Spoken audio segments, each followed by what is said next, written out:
Good morning. You're watching Business World Live. I'm Danie Laurel. It's the start of a new trading day. Let's kick off with our banner story. The Bangko Sentral has raised its balance of payments surplus projection for 2021. That's as it pins its hopes on a rebound in the country's external trade. BSP Governor Ben Diokno said the country's BOP surplus could hit $6.2 billion this year. That's equivalent to about 1.6% of the GDP. Diokno made this projection as he noted that both imports and exports are improving. The BOP is the difference in values between payments in and out of the Philippines at a given time. A shortfall reflects more funds fleeing the country, while a surplus means more money entered the economy. The Bangko Sentral also hiked its exports growth forecast to 8% this year. That's from the initial projection of a 5% expansion.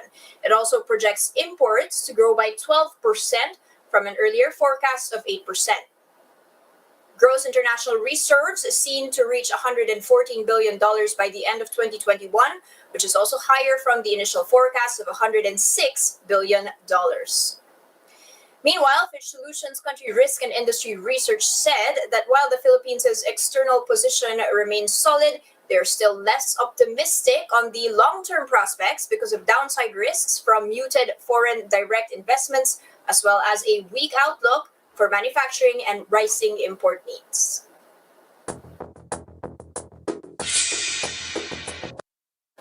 Okay, guys, checking in on the local unit. This is the last trading day of the week. This is, of course, amid a higher BOP surplus forecast from the Bangko Sentral. You can see, however, our local unit weakening a touch this morning, trading at 48.6952, the greenback. Meanwhile, let's take a step back and check in on Wall Street overnight. You've actually got U.S. shares falling from a record yesterday. That's amid Treasury yields touching the highest levels in more than a year. Recall that we had the Fed Chairman Jerome Powell saying all of these remarks that he does see the economy and inflation accelerating, and he will be allowing that while maintaining a dovish stance on the rates. Meanwhile, you've also got oil slumping by around 7%. According to analysts, that's in part on concerns that these curbs over in Europe will be sapping demand across the Atlantic. France just announced a lockdown in regions including Paris and elsewhere. You've also got on the vaccine front, European nations starting to use again AstraZeneca's COVID-19. This is after the European Union's drug regulator endorsed it as safe. Now, quick check on Asia Pac and how the rest of the region is opening. Bit of a mixed picture here. Nikkei 225 down by 0.7%. So more or less on the back foot here. FTSE Straits as well. So following how Wall Street did slump, Taiwan as well down by more than 1%. Now, what about our own index? Same story here. Continuing that slide. After it had already increased yesterday, it's down by 0.13% in the first 4 minutes of trade. Of course, we have some more news on the curbs. This from the Department of Trade and Industry. Restaurants' dine-in capacity will now be back to 50% in the areas under general community quarantine. It will also close for 2 weeks the following. So you've got driving schools, cinemas, gaming arcades, museums, and cultural centers. So let's take a quick peek at some stocks that I wanted to watch out for this morning. First, San Miguel. This, as Chairman and COO Ramon Ang has said, that he sees a slower outlook on the oil recovery, and particularly power demand will be continuing to be weak this year. He says that the economy this year and next year will not improve unless the vaccines promised by the government will be arriving soon. He says, of course, the oil sector, people need to travel and, for land, air, and sea travel for the fuel demand to recover, but these restrictions will keep travels at a minimum. With this outlook, he also said, and I'm going to pull out Petron for you guys, he says that Petron is expected to remain in the red for another year this year, but they did mention that the Malaysian business of Petron has remained strong. Now, moving on to another company that I wanted to focus on this morning, that is SMIC actually, which has just offered to take majority stake in To Go Group. So this is, of course, previously owned, major share was owned by Chelsea Logistics or Dennis Oil-led group, and they have offered a tender offer.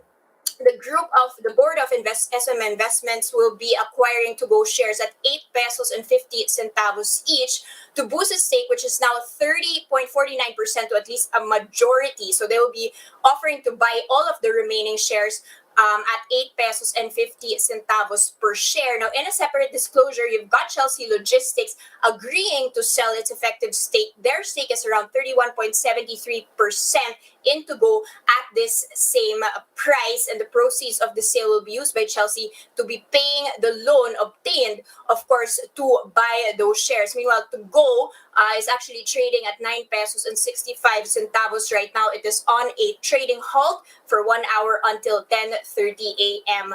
this morning. Now, shifting over to the property space, the recovery in this sector is set to be longer, but one area seems to be attracting investors. Now, here to chat with us about the high net worth individual driven luxury property boom, we have with us Tam Angel. He's the Associate Director of Investment Sales at Leechiu. Good morning, Tam, and welcome.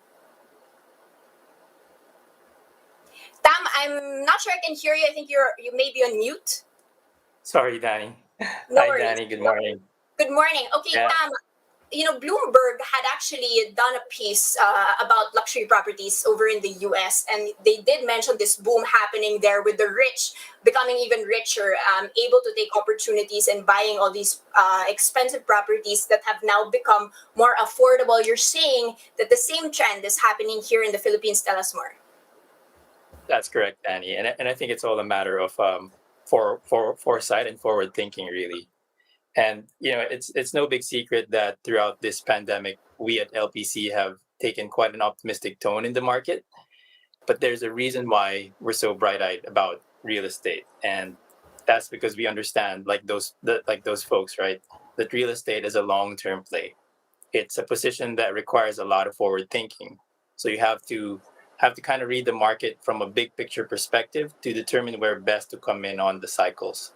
Kind of like how stock traders read by the minute charts, for example, but instead we look at trends in a course of weeks or months or even years. And Tell similar also to the us. stock market. Go ahead, Danny. No, I was wondering. You mentioned that you're looking at the trends that are long term.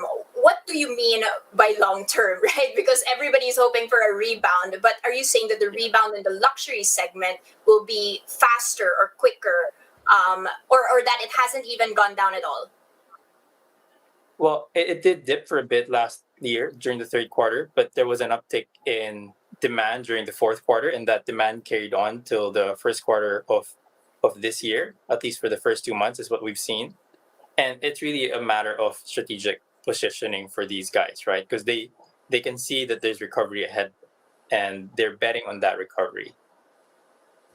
Okay, to what extent do you think that what is driving this flock? Is it because these people have money that they haven't really spent, or are they rotating their investments from other things towards luxury condos or luxury properties? So I think how they're reading it is like how stock traders would read by the minute charts, right? But they're looking at these trends that are very long term. And so, and just like the PSE, we have an index that we look at for the real estate sector, and that index has always been for us core products, right? And Mm-hmm. and so the core products act like the index for hard, tangible real estate assets. And so, what are those core products, right? We have the heavy hitters there, the prime office buildings, prime CBD lots, luxury condos, as we're talking about now, high volume condos. And again, the simple logic there is the heavier the value, whether by transaction size or sheer volume of buyers, then the bigger the influence they have on the capital market trends. And if David's mentioned this before, let's take for example in December 2020, we signed a deal for a BGC property at one of the highest per FAR accommodation value, right? And Mm-hmm. to many that may sound absurd given we were in the thick of a pandemic, but to these types of buyers, it's really just strategic positioning, because from where they stand, they're safely betting on a market that they perceive to be recovering. And from their point of view, taking a position today will allow them to take advantage of the market upswing during that anticipated recovery. Anticipated, of course, being a very important keyword, right? There's a And lot of contention on Tam, on the central business districts, whether that's still going to be, the focal point after the pandemic, especially since people have been retreating to the provinces or to spaces, bigger spaces. Are you still bullish on the luxury condo market in CBD districts, given the fact that people are going to start working from home and there are these new trends coming into play? well, I think the work from home trend is gonna be retained in some shape or form for sure, but it's also so important for people to come together. During the first part of the lockdown, people were saying, "Oh, we're so productive. It's great. We've never been as productive like this, and we don't even need an office." But 6 months in, you had people saying they're getting Zoom fatigue. They want to get back to the office. Some level of innovation is just so hard to do, via online, and there will still be need we will still be needing some headquarter offices for sure, and that's, I think, it will be somewhere in between. There will be some flexibility in going to the office, but ultimately this will still drive CBDs, and CBDs will still be the core products, whether it's for office or for residential. Okay, and finally, Tam, just for our viewers here, how can they take advantage of the residential condo market? What are your favorite locations? You mentioned CBDs, but which ones in particular? What are the bright spots here? And how long do you believe that they should, what sort of time frame should we be looking at here? Sure. Well, let's go back to last year, right? And during the first 2 quarters of the lockdown, the market was very quiet. Buyers and sellers were generally holding. And for the most part, they were holding because there was so much uncertainty about the market. And we were watching things unfold globally and locally. And we had very little indication of how things would pan out.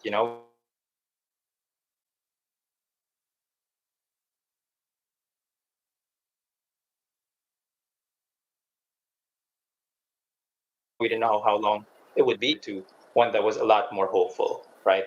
And and things just had to carry on for economic reasons. And along with this shift in mindset came the important realization that if recovery is now kind of certain, then there must be a way for us to take advantage of these opportunities, right? And that's what we're asking now. And again, to emphasize, just to go back to a point we're trying to make, is that real estate is a slow moving asset.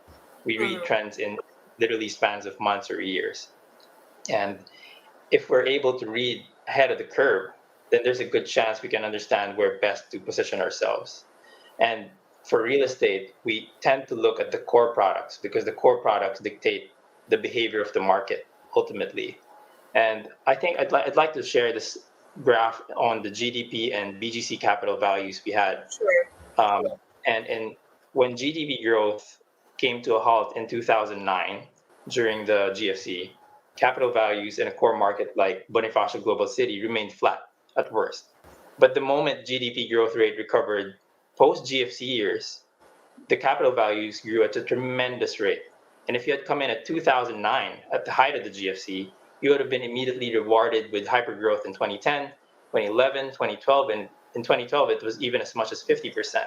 So investors today, taking positions during this pandemic, they're pretty much banking on a similar trend to take place. And that's what we're trying to relate to the market now. Let's look at the condo market in particular, because that's something most of us can relate to, right? Mm-hmm. And we have two things to note. One, there are opportunities brought about by the pandemic, whether it's in the form of a pricing discount, better payment terms, or maybe not even a discount, but just the fact that you as a buyer now have more inventory and availability to choose from, or the fact that there are now sellers in a market where virtually there were no sellers before. These are opportunities in themselves. But second thing to note, and very important to note, these opportunities rather won't be around forever. Mm-hmm. To share an anecdote, very recently we were we were trying to close a deal in core CBDs. LOI signed, prices were agreed, but the sellers decided not to sell, and Right. primarily because they saw the recovery taking place already. So it's a Okay. matter of timing things very delicately. Once sellers achieve a certain form of stability, they may not be as keen to sell anymore. And for developers, for this retail buying and selling space we're in, they might start pulling out the promotional terms they're offering today. So in a nutshell, if you want to take advantage of this pandemic, taking a position today during a pandemic may very well be a rewarding one down the road when the market is finally able to recover. And that ties back into understanding that real estate is a long-term position. It's not something you buy today, exit tomorrow. You have to look at it at the big picture, look ahead to where the market is really headed and how your position will benefit from that future market. All right, so strike while the iron is hot. Thank you so much for those insights, Tam Angel of Leechiu Property Consultants. Thanks, Danny. Bye-bye. And that's a first look into the business day. Today is Friday, March 19, 2021. Catch Business World Live for the market closes at 3:15 p.m. today. I'm Danie Laurel. Mask on, wash hands, and stay safe, Philippines. We are One News.